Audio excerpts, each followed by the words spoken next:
Dito naman tayo update sa ating puno ng, nakalimutan ko ito sa Tagalog, ng hindi ko na alam ang pangalan nitong kulo sa Bisaya. Ano pa rin yung mga bunga niya, hindi pa rin hindi pa pwedeng kunin o harvestin kasi maliliit pa.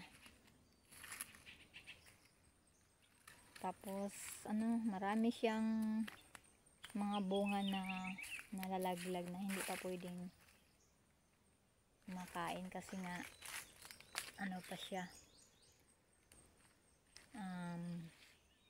bata pa. Ang daming bunga hindi ko pa ito nalinis ang kanyang paligid sa may puno.